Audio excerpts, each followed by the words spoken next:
Well, it has been a turbulent year on the stock market. Let's look at the incredible rise of the ASX over the past year. March quarter results for 2020 were dismal, down 24%.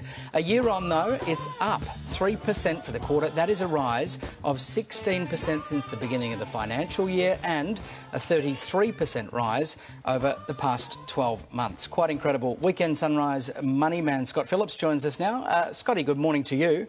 Really impressive, these results, but I guess we were hoping that it would bounce back. Yeah, hoping and expecting, Matt. Good morning. This is really the story of the recovery from that big COVID crash. And we said it at the time, we've said it ever since. Keep your nerve, don't panic, don't sell, because the market's always come back to those previous highs literally every single time we've had a decline like this. Sometimes it takes longer than other times.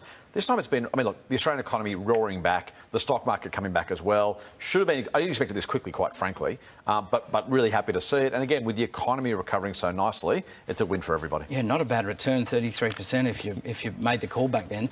The Reserve Bank meets on Tuesday. It has stated already that there won't be a rate rise really on the cards until, what, 2023, 24. Yep. But I know you actually you really drilled down into what they said, and there is an option open to them to lift them if they like. Yeah, I think we need to be a little bit careful here. So the bank said there are certain conditions, and they don't see those conditions until 2023, 24.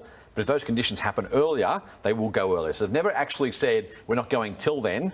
They've said we want wages to go up and we want inflation to come back. When that happens, in a sustained way, they'll put rates up. Now, their forecast is 2023, 24. They may be right, but if it comes early, they will move early. And it's important to remember that when we think about where rates might go next. Do you think it'll be sooner than that? I do, actually, yeah. I think if the economy continues to improve here and around the world, the growth in the economy, we are seeing some price inflation come back already. Wages growth is slow, but the unemployment rate's coming down really fast. If that continues, that should put upward pressure on wages. That'd be good for all of us.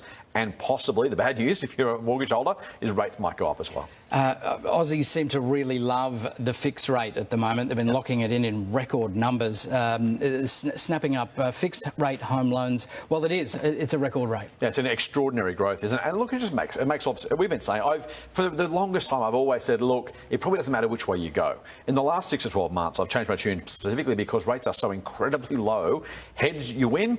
Tails, you don't lose much. You know, if you lock in a low rate and it goes a little bit lower, you're still locked in a fantastic rate.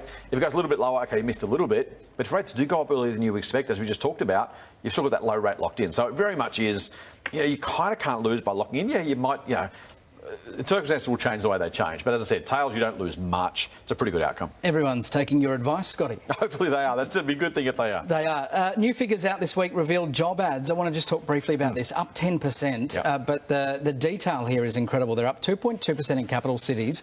That's compared with, would you believe, 39.7% in the regions. That's astonishing. It's remarkable, isn't it? So a really good result. 10% across the board is excellent. Unfortunately, we know capital cities, we know that retail trade's coming back very, very slowly. The CBDs are suffering.